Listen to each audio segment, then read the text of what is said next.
Semua. Semoga kita dan keluarga selalu dalam keadaan baik ya, dan selalu ditambahkan rezekinya. Amin. Baik Sobat YouTube, pada kesempatan kali ini, saya akan berbagi informasi mengenai PKH hari ini. Ada dua informasi penting terkait KPM PKH dan BPNT yang berusia 40 tahun ke bawah, dan KPM PKH dan BPNT yang berusia 40 tahun ke atas. Apakah penerima BPNT tahap 8 dan 9 atau alokasi bulan Agustus dan September dan penerima BLT BBM, apakah ini khusus bagi KPM PKH dan BPNT yang berusia 40 tahun ke atas saja? Bagaimana dengan nasib KPM yang berusia 40 tahun ke bawah? Apakah masih mendapatkan BPNT tahap 8 dan 9 serta BLT BBM Rp300.000? Dan kategori KPM PKH dan BPNT yang paling banyak cair bantuannya di bulan September ini senilai hampir Rp1.000.000. Namun sebelum itu, bagi teman-teman yang belum subscribe, silahkan di subscribe ya, dan berikan jempol like-nya jika dirasakan bermanfaat. Baik, langsung saja kita ke poin pembahasannya. Bahwasanya ada informasi yang harus diketahui lagi bagi penerima bantuan PKH dan BPNT.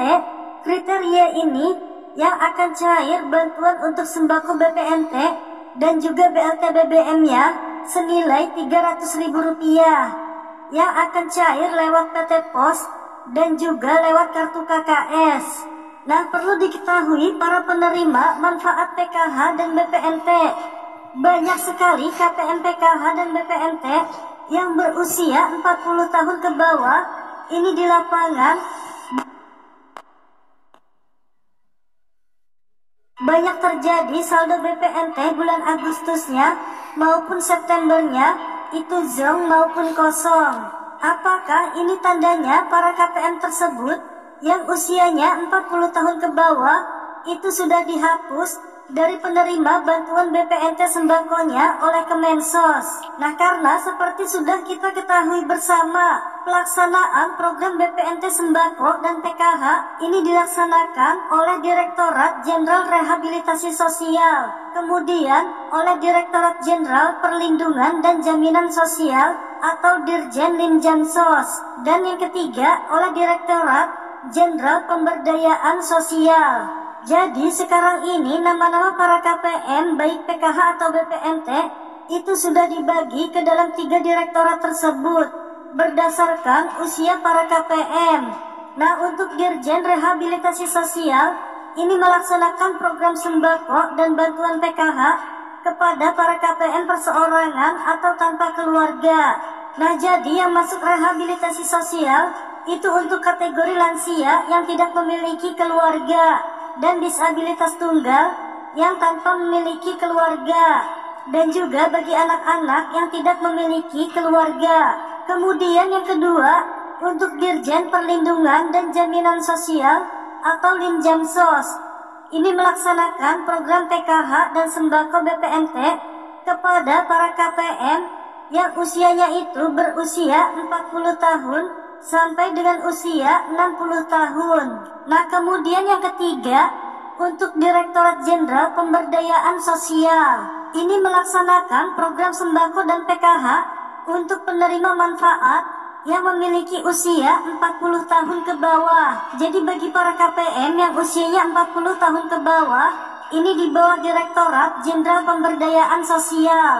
Nah, kemudian di lapangan ini sering didapati banyak sekali para KPM, baik PKH atau BPNT, yang bantuan BPNT alokasi bulan Agustus yang dicairkan secara non-tunai, itu yang masuk ke dalam kartu KKS senilai Rp200.000, ternyata saldonya itu masih kosong, ataupun tidak ada saldo yang ditransfer dari pusat. Banyak sekali KPM yang mengeluhkan hal tersebut. Saldo BPNT bulan Agustusnya itu zonk. Kemudian menanyakan apakah dirinya itu sudah dikeluarkan dari penerima bantuan BPNT sembako oleh Kemensos.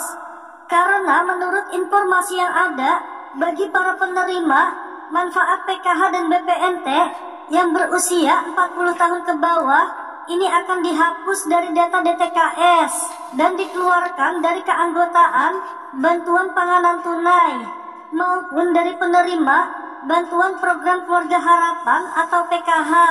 Nah, penting untuk diketahui bagi para penerima manfaat semua, berdasarkan petunjuk teknis yang ada dari Kemensos, ada sebanyak 8 syarat agar para penerima manfaat ini bisa mendapatkan bantuan sembako atau BPNT. Nah, syarat yang pertama ini pastinya para KPM itu namanya harus terdaftar di dalam data terpadu kesejahteraan sosial atau DTKS. Kemudian kriteria berikutnya yaitu masuk lansia tunggal. Kemudian kriteria berikutnya sebagai penerima BPNT yaitu KPM yang termasuk disabilitas tunggal. Kemudian BPNT ini juga untuk bagi anak-anak yang tidak memiliki keluarga. Artinya anak tersebut terlantar seperti anak jalanan yang tidak memiliki keluarga. Kemudian syarat berikutnya adalah bagi para KPM yang memiliki disabilitas di dalam keluarganya. Kemudian kriteria berikutnya ini adalah bagi para penerima manfaat yang kepala keluarganya itu rentan, berusia 40 hingga 60 tahun ke atas. Jadi bagi para KPM yang usia kepala keluarganya, baik suami atau istri, yang berusia 40 hingga 60 tahun, itu juga termasuk target dari penerima bantuan sembako BPNT. Nah, kemudian kriteria berikutnya ini bagi para KPM yang kepala keluarganya itu berusia 40 tahun ke bawah. Nah, jadi ini merupakan bukti bahwasanya bagi para KPM yang usianya 40 tahun ke bawah itu masih belum dicoret ataupun masih belum digraduasi oleh Kementerian Sosial Republik Indonesia. Jadi buktinya berdasarkan Juknistor akhir pada bulan September ini bahwasanya bagi para KPM yang usianya 40 tahun ke bawah ini masih boleh menerima bantuan BPNT sembako. Kemudian kriteria yang terakhir ini adalah bagi para KPM yang sudah di-SK-kan oleh Kementerian Sosial Republik Indonesia sebagai penerima manfaat bantuan BPNT di bulan penyaluran tersebut. Misalnya saja di bulan Agustus ini di-SK-kan oleh Kemensos sebagai penerima BPNT, maka para KPM tersebutlah yang akan menerima bantuan BPNT sembako juga untuk alokasi bulan Agustus tersebut. Nah, kemudian kenapa banyak sekali para KPM PKH dan BPNT yang saldonya 0 atau zong? Nah, jadi berdasarkan informasi dari pusat, nantinya para KPM PKH dan BPNT yang usianya 40 tahun ke bawah tersebut, bantuan BPNT bulan Agustusnya itu akan dicairkan secara non-tunai dan masuk ke dalam kartu KKS. Namun akan dilakukan secara bertahap di belakang hari. Artinya tidak dicairkan secara bersamaan dengan pencairan BPNT alokasi bulan Agustus untuk kriteria lansia ataupun keluarga yang berusia 40 tahun hingga 60 tahun. Nah, kemudian kita lanjut informasi penting yang kedua. KPM PKH dan BPNT yang paling banyak mendapatkan pencairan di bulan September ini senilai hampir 1 juta rupiah. Nah, bagi kategori KPM dengan kerentanan sosial, baik lansia dan disabilitas, ini ada sebanyak 78.015 KPM di 38 kota dan kabupaten, yang termasuk daerah terpencil yang sarananya itu tidak memadai. Para KPM ini akan mendapatkan pencairan totalnya itu Rp900.000. Para KPM PKH atau BPNT ini akan mendapatkan bantuan BPNT Juli, Agustus, dan September senilai Rp600.000. Kemudian ditambah BLT BBM senilai Rp300.000. Jadi totalnya para KPM kategori ini akan mendapatkan senilai Rp900.000 oleh PT Pos Indonesia per KPM-nya. Nah, demikian tadi informasi PKH terbaru hari ini. Semoga saja informasi ini dapat bermanfaat bagi kita semua, dan silahkan di-share di media sosial teman-teman jika dirasa bermanfaat. Wassalamualaikum warahmatullahi wabarakatuh dan salam sejahtera bagi kita semua.